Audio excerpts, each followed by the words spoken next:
Bismillahirrahmanirrahim. Alhamdulillahirabbil alamin. Wassalatu wassalamu ala asyrafil anbiya'i wal mursalin wa ala alihi washabihi ajma'in. Assalamualaikum warahmatullahi wabarakatuh. Alhamdulillah, hari ini dapat berpeluang lagi jumpa tuan-tuan dan puan yang ada masa untuk mendengar. InsyaAllah hari ini mungkin kalau ikut ni tak ada apa, saya cakap sekejap ikut. Jadi kita nak cakap benda yang biasa, iaitu tajuk seperti yang tercantik di kita punya Facebook, awareness is the common outcome that coaching delivers.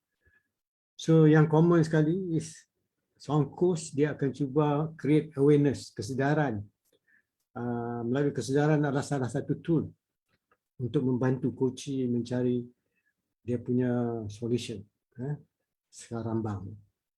Sebelum saya pergi ke tajuk ni, saya ingin ucapkan ribuan terima kasih yang mana sudi share, tolong share-sharekan, yang mana mengikuti percakapan saya semalam. Syabas dan terima kasih atas contribution yang ditulis oleh peserta semalam.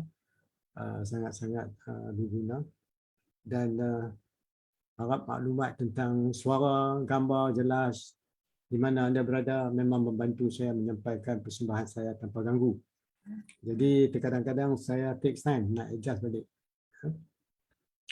Yang kedua, di samping ini juga pendaftaran khusus kita untuk Certified in Developmental Coach telah pun bermula. Ya.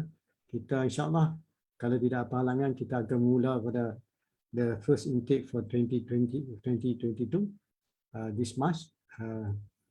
Yang dulu dah habis, kita akan continue this 19.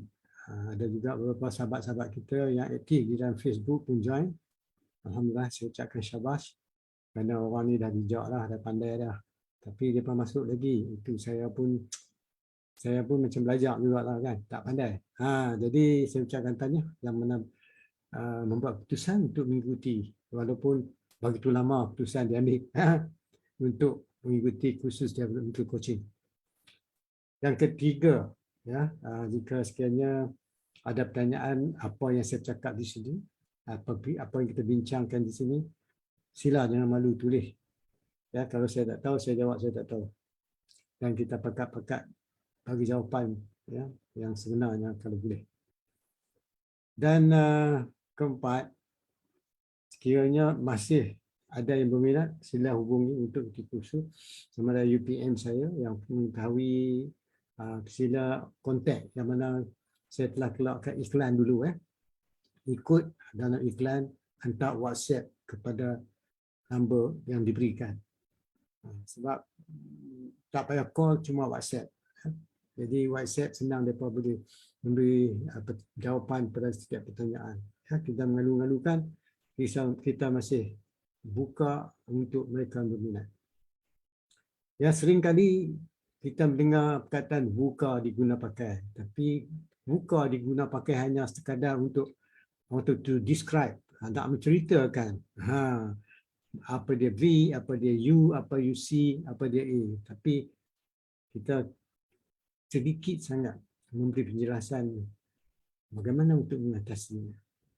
Kita bila cakap tentang buka ni, tak perlu kita cakap luaran. Bukan luaran sesuatu yang out of our control, tetapi within our control. Kadang-kadang apa yang kita fikir, apa yang decide will be the action that we are supposed to take. Jadi pertama kali, bagaimana kita nak memperkemaskan diri kita, insyaAllah berusaha setakat mana yang boleh, termasuk coaching. Sebab setiap satu kita buat adalah datang daripada dalam. Ingat, dulu saya sebab seseorang bercakap tertakluk kepada dia punya FOR ataupun yang dia frames of reference.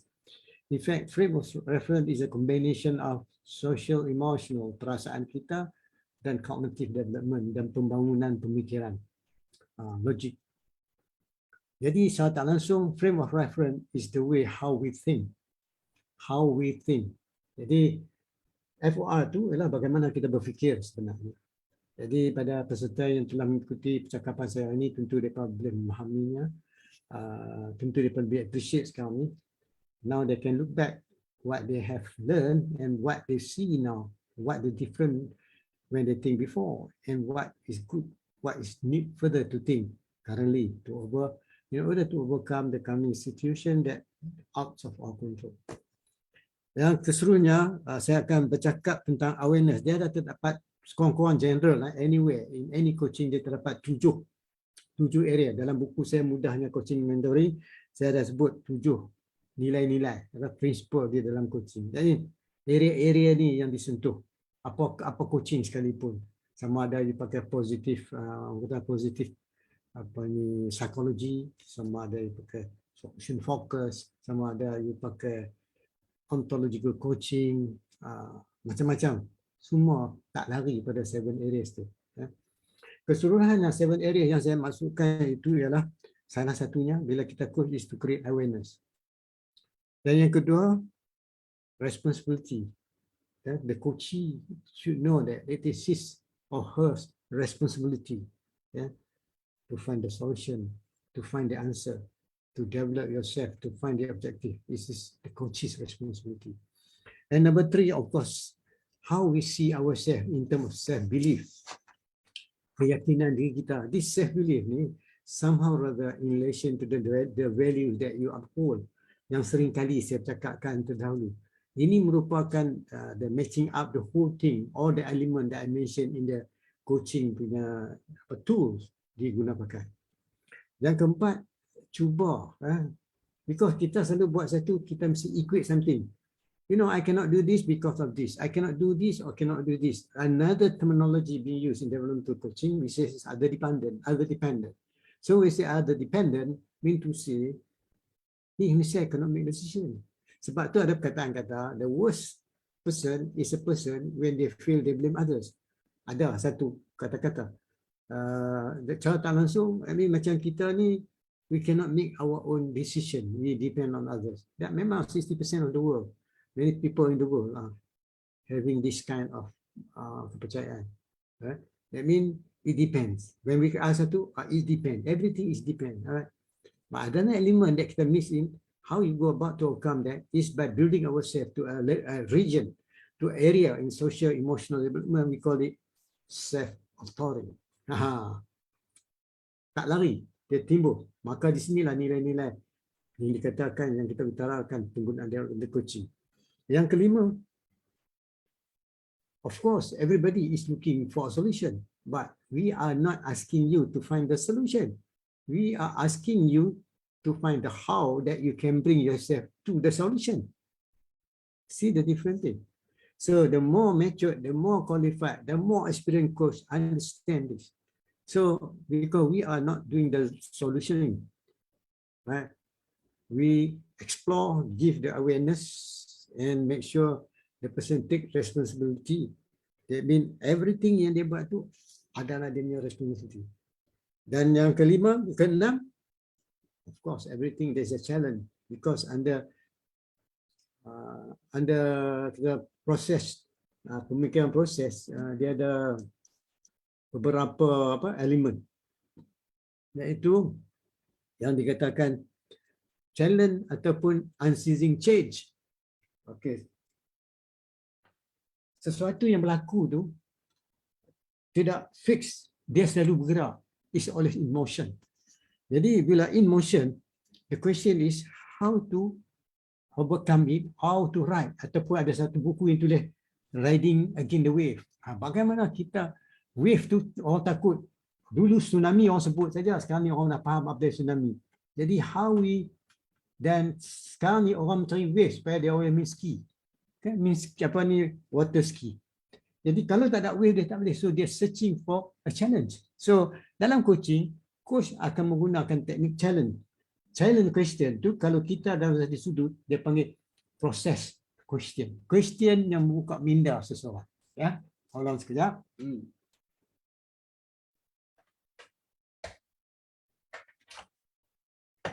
So jadi kalau kita memahami daripada sudut sedemikian, maka mempermudahkan menjalankan tugas untuk membantu seseorang mencari suatu keputusan. Dan yang ketujuh ialah bagaimana action yang perlu diambil. Jadi action ni merupakan culmination, kemuncak all the 6 principle tadi. Dan semua ni boleh keluarkan satu buku. Satu buku cerita pasal social focus, pasal problem free dan sebagainya. Walaupun yang mustahak ialah practical. Okey.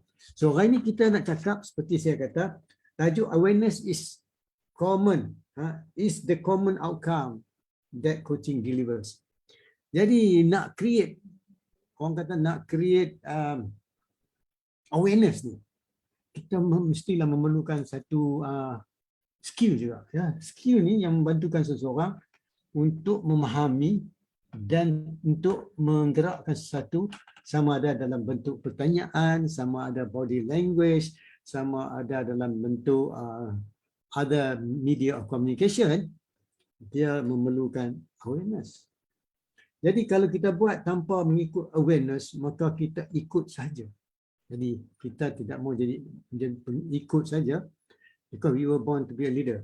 Allah kata manusia dijadikan sebagai khalifah di muka bumi. Jadi berteras pada situ bahawa sekiranya kita boleh membantu seseorang tu memahami keadaan yang sebenarnya, menyebabkan dia merasa lebih selesa untuk bekerjasama, untuk mencari solution, untuk mencari action atau mencari untuk mencapai matlamat dia. Jadi di dalam awareness lah, yang mana coach sendiri mesti clear apa yang dia nak tanya, apa yang dia nak cakap. Kalau coach pun tak clear, macam mana coach nak create awareness? Menyebabkan berlaku hilangnya awareness, timbul keraguan. So itu salah satu cara yang mana seseorang coach tu dia cuba sedaya yang boleh nak membantu seseorang yang dia coach tu lebih rasa berselesa. Dan di dalam konsep awareness juga, terkadang-kadang dia secara tak langsung menggerakkan coachee yang dia sedang membantu proses tadi moving forward. Dan dengan secara tak langsung, dia melihat matlamat yang dia set tu dalam bentuk awareness yang berbeza.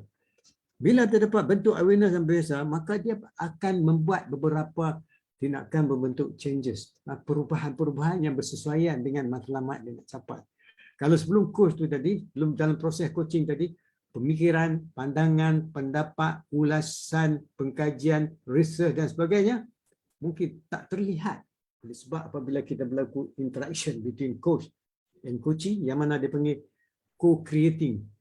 Yang dipanggil satu, orang kata kita create the reality. Because the reality is depend on how you give meaning to the world and how you make sense of the world. Okay.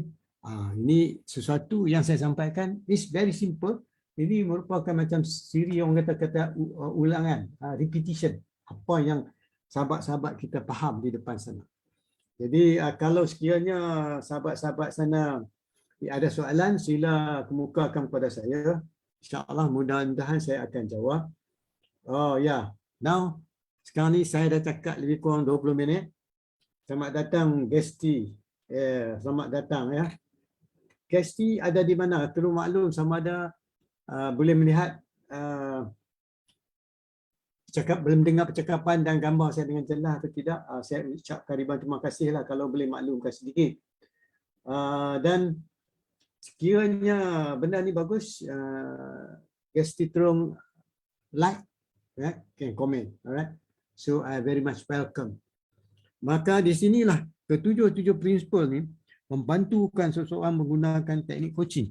Jadi seperti yang saya sebut tadi, awareness pula terletak kepada 4 area secara mendalam. Satu, dia kena tahu where he is now, di mana tahap dia. Kalau daripada matlamat yang dia nak pergi ke mana tu, dia kena tahu di mana dia berada. Dia kena tahu sebab he knows where is the right way to take. Dan waktu tu pukul berapa, jam berapa, dia tahu apa method of vehicle yang dia boleh guna pakai. Dan di situ dia merupakan sesuatu melihat terkini, berfikir dengan keadaan terkini semasa. Because di dalam sekarang ni terdapat 3. Yang lalu, apa kita nak buat, dan the future. Jadi dia akan ambil kira benda ni. Dan yang kedua, dia selalu melihat balik dalam bentuk antara dia dengan suasana, iaitu hubungan antara dia, suasana antara dia dengan matlamat yang nak capai tadi akan menimbulkan satu buah pemikiran, satu buah orang kata mencetuskan idea-idea yang tertentu. Apabila dalam sesi coaching, Apabila coach menggerakkan sesuatu, the client can fully focus pada coach. Maka di situlah orang kata pemikiran yang terbuka. Dengan keterbukaan pemikiran, sesuatu maklumat yang dia sampaikan tadi, dia boleh orang kata fokus dan meningkatkan pada satu tingkat yang berbeza. Dan di dalam awareness jugalah, dia boleh menggerakkan sesuatu yang sebelum ni dia tak terfikir, menyebabkan dia terfikir, memikir untuk mencari jalan penyelesaian. Dan keperluannya terletak pada in the process when you coach the person. Maka apabila keadaan sedemikian, begitulah kadang-kadang the coach akan tanya dia, setakat sekarang apakah faedah, apakah kepercayaan, apakah kebolehan anda untuk mencari solution. Misalnya, tentu sekali tuan-tuan dan puan-puan, dia boleh mencari dengan cepat, pantas. Ya. Jadi, secara tak langsung, apa yang saya sebut kepada tuan-tuan dan puan-puan ini, secara tak langsung memberi kebaikan. Sebab kadang-kadang kita tak tahu dengan siapa kita bercakap. Ya. Tetapi when the person speaks, we have some pahaman terhadap that person. In our way training the coach, we are not only training you how to coach, but to listen to the coachee, to understand the persona of the person that is talking in front of us. Bukan kita nak generalize. Ya. Human being kita different because we are the same. If we are not the same, we cannot be different. Because we must have a common relationship. That's why relationship play very important role. So, this thing that I mentioned, create awareness, is a big thing. A big thing in the sense of meaning making, in the sense of sense making. Meaning making ialah hubungan mengikut keperluan matlamat yang telah tentukan. Yang kedua, mengikut keperluan kita terkini. Yang keempat, apa sesuatu yang kita harap terjadi. Apa kita harap berlaku. Misalnya, insyaAllah, at the end of the day, saya berjaya menjadi seorang coach. Saya berjaya menjadi seorang consultant. Okay. So, that means, insyaAllah, you are creating now for the future. Today is reality. Today is tomorrow. That means, in order for you to go for tomorrow, today is playing by tomorrow. We won't be here, right? So the question is, can we go there? Jadi benda saya cakap ni, kalau ada apa-apa soalan, tuan-tuan tolonglah tanya saya, tolonglah kemuka. Saya ucapkan syabaslah, terima kasih ada siapa-siapa yang mengikuti ni. If you have any question, please check down. Dan saya ulang balik, saya hari ini bercakap tentang awareness. Seperti tajuk yang sebut tadi, awareness is the most common outcome, okay, that coaching delivers. Jadi, prinsip pertama, so kurang-kurangnya lah kalau tak belajar coaching pun, macam mana kita nak create awareness kepada kawan kita yang di depan kita. Yang tu kita dengar, sampai dengar baru kita berfikir. Jangan berfikir waktu dia bercakap. Ya, kita miss communication. Coachee, they're not a good listener. It's good. When you meet somebody who is having a good listening skill, you feel very happy to speak. Right? You feel connected. You feel that you're talking on the same wavelength. Bukankah kemudahan? Itu pun merupakan satu kebaikan. Dan dia ada 7. Saya ulang balik. How to create that. Yang kedua, how to give a sense of realization. Kesedaran tanggungjawab orang depan kita. Sebab coaching ni berbeza dengan counseling, beza dengan terapi, beza semua. Dia coaching ni, orang depan kita, he's the best, he's capable. And kita kena faham dia boleh. Kalau kita rasa dia tak boleh, then we cannot coach. Because kita punya semula jadi. Bila kita know, that means dia go toward more. Toward no, then yes. That means, kalau kita rasa negatif, dia pergi negatif. Sebab itu diniatkan kita, diarahkan kita selalu berniat baik. Non-judgmental. Betul kata. Oleh kita niat baik lah. Kita jangan ada buruk sangka. Yang kedua, macam mana nak create dia sedar. Kata, ini tugas anda. Dia kata, saya berjaya. Encik, saya tak berjaya bukan macam ni. Saya tak berjaya bukan macam ni. Dia kata macam kita helpless. Kita tak boleh nak buat sedikit pun. Alright. Sebabnya, because kita tahu Macam kita jalan anak kecil-kecil, dia tak boleh bangun jalan tu, jatuh naik. Lepas sebab kita jatuh tu, kita nak naik balik. Kalau kita tak jatuh, kita tak naik. Dia jatuh naik. And then when we say that means we give up. We don't want to go up again. So that was perlunya responsibility. Tanggungjawab. Your issue is the ball is in your hand. You cannot pass the issue problem to others. Dan ketiga, self belief. Yang ni kita kata lain. Self belief, how you make meaning of the world. How you make meaning of the issue that you are confronting now. And what you need to do. How you find a way according to your own capability. Dan kita sebut tadi, kita tak mau blame orang. Itu yang keempat. Yang kelima, daripada situ timbul kesedaran. Daripada kesedaran dia timbul bahawa ini adalah merupakan satu tanggungjawab pada saya untuk mencari jawapan. Ketiga, rupanya saya insya-Allah saya kena yakin saya boleh buat. Insya-Allah saya kena yakin bahawa saya usaha ni sebaik yang boleh. Yang saya buat ni adalah untuk kebaikan bersama. Dan last sekali, saya tak salah siapa-siapa. Saya cari jalan. That's why I said, you see when people doing marketing, if you keep in blaming, you keep in complaining that benda tu bagus, tak bagus, you bagus, that means you are not focusing on your product. So if you focus on our product, and that person focus on his product, we are the same. We are not quarreling. We know each other, but we improvise, develop better for our product, so that this guy will develop the same thing. That's how we work now. If you compete, kalau kita bertelagah, kita jadi abu. So now in this zaman era social, kerjasama, collaboration. Sampai tu dia kata salah satu strategi baru dia panggil collaboration. Itu saya dah cakap dalam social emotional. Dan maka bila sampai ke peringkat yang kelima, I need to look where can I find, as orang kata, scaffolding, sesuatu yang membantu saya untuk cari solution. Baru tapi nak cari solution. Dah dapat area satu solution tu, selalunya dia akan berhadapan dengan challenge. Iaitu konsep yang kelima, keenam. Itu prinsipal keenam. Challenge is every day. Kalau anda proses top form, dia ada 7. Pertama sekali, unceasing change. Yang kedua, dia kata preservative negation. Unceasing change, tak ada satu yang tetap.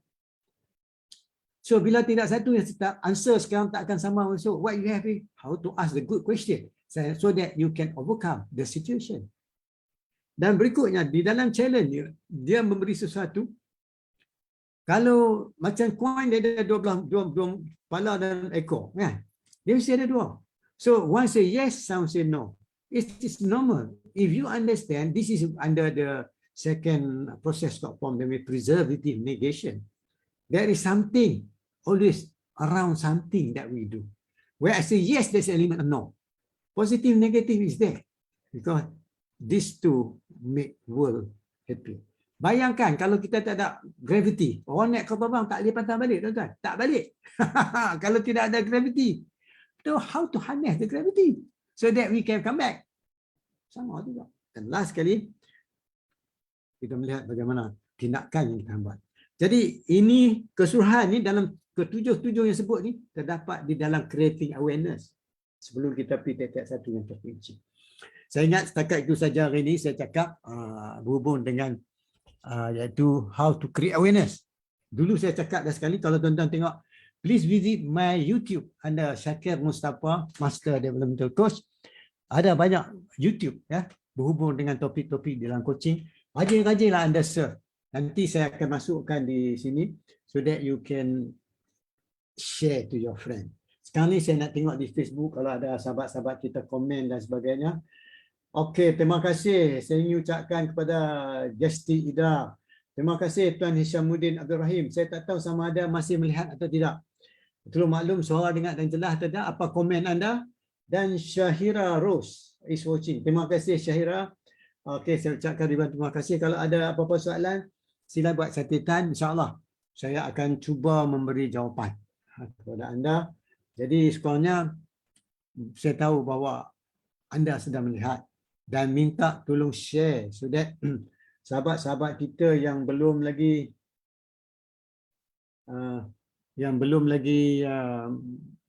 melihat ni, tolong share dan WhatsApp kepada orang so that dia orang boleh tengok. Ya, mengikut apa ni komen yang ditulis oleh Syamuddin tadi, nanti saya pergi tengok di YouTube. Yes, insyaAllah saya akan convert into YouTube, boleh tengok di YouTube. Ya, terima kasih Cik Syamuddin. Thank you for your comment. I welcome. Dan macam mana tadi Cik Syahira. Cik Syahira, boleh dengar suara saya dengan jelas? Di mana anda berada? Cik Syamuddin ni saya tahu berada di Johor. Di Johor. Dan di Gesti Ida ni saya tak tahu di mana. Saya tak tahu masih ada di sini ataupun tidak. Jadi kalau ada apa-apa soalan, tanya. Saya mengalu-alukan jika ada soalan. Sekarang ni saya buat benda ni simple. So that making common. Jadi you kena tahu lah how to get a good coach, how to find a good training and what not.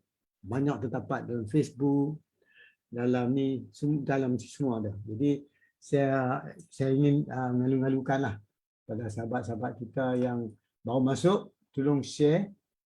InsyaAllah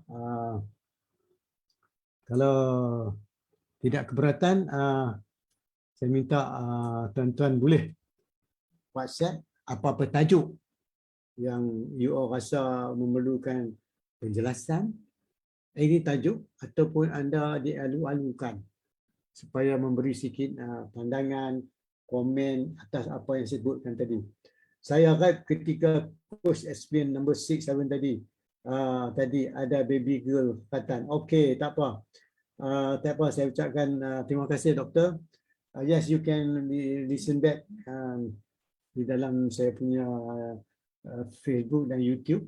Yang mana tak ada Facebook, you can boleh tengok di YouTube. Dan ada lagi, dan saya ingat kalau saya mengalu-alukan jika ada lagi soalan, nanti saya tunggu sebentar, saya mau nak tengok, kadang-kadang tak dapat nak tengok.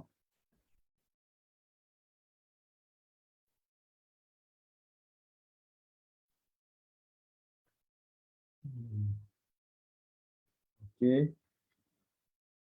Okey, tak apa. Cuma nombor 6 dengan nombor 7 tu iaitu berhubung dengan challenge dan action. Jadi kesimpulan sebelum saya tamat ni, saya menceritakan ini, dia ada 7 prinsipal dalam coaching. Saya sebut satu, iaitu dia ada satu, awareness, responsibility, self-belief, blame free, solution focus, challenge dan action. Jadi challenge dan action tu. Jadi dalam awareness ni, dalam creating awareness ni, terkadang-kadang terdapat, orang kata apa, ketujuh benda ni. Jadi in order for you to get all these things, how you ask, how you speak, how you ask the question, create awareness first to the client. Ini sebagai satu mempermudahkan teknik kita coaching. Jadi hari ini saya dah terang awareness dalam sudut overall, membantu sahabat-sahabat. Kalau kadang-kadang kita bincang dengan budak-budak pun, kadang-kadang budak-budak yang matang, teknik kita cakap dan menyebab mereka seronok, tertarik nak mempelajari sesuatu, menarik nak berbincang. Jadi benda yang susah bagi mereka mungkin jadi mudah.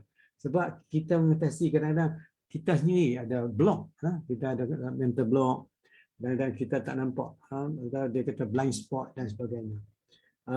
Jadi saya ingat kalau tak ada apa-apa, saya ucapkan terima kasih lah yang mana dapat mengikuti siaran saya hari ini. InsyaAllah kalau tidak apa halangan, insyaAllah besok, jangan lupa besok kita akan jumpa lagi. Jadi yang mana berminat, please like my profile Syakir Musafa dan Developmental Coach di punya page. Saya buat live sekarang ni di page. Jadi rajin-rajin lawati, dan banyak ada dapat recording berhubung dengan coaching dan sebagainya. InsyaAllah, mohon maaf silap cakap, laju cakap, cepat cakap, lemah cakap, tak pandai cakap. Itulah kelemahan saya. Perbaikilah saya. Sebab anda di depan sana lebih hebat daripada saya. Saya hanya sekadar menyampaikan ilmu yang tolong sikit untuk saya sampaikan. Jadi, tolong share lah dengan kawan lain supaya mereka dapat sikit maklumat apa yang saya sampaikan ini. InsyaAllah, tuan-tuan dan puan, kita jumpa lagi besok. Assalamualaikum warahmatullahi wabarakatuh.